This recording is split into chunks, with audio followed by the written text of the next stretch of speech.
had a resident who came in. She was a new admission, so there wasn't a lot of history on the resident. It was very scant, the information I had. So I had to rely on my own clinical skills to determine what her needs were. And I assessed the resident and saw that she was quite unwell with lots of needs, and she was breathless and tired and sleepy. Initially, her daughter had told me the reason for that was that they had travelled. So they had come up from another state to Queensland, and that's fair enough. I'm tired after travelling, so I let her settle in for a couple of days. But each time I went back to see how she was going, to see how she was settling, to check out what her needs were, I continued to see this tiredness and fatigue and shortness of breath. And she used to sleep through her breakfast, through till mid-morning, sometimes later, and just make it down to lunch.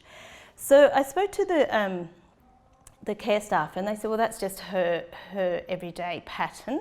The day they called me after her shower, I went up to assess how she was going, and I found a very short of breath, exhausted, agitated lady who had great difficulty showering herself and managing her cares.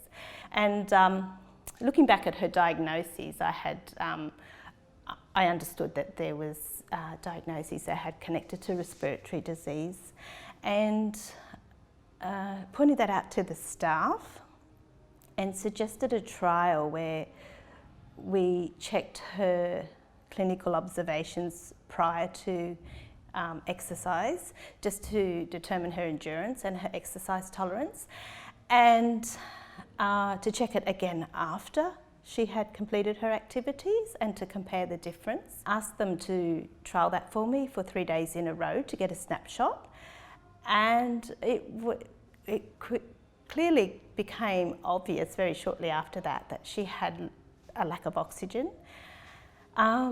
So she was given oxygen prior to and after her ADLs, or after her activities of daily living, and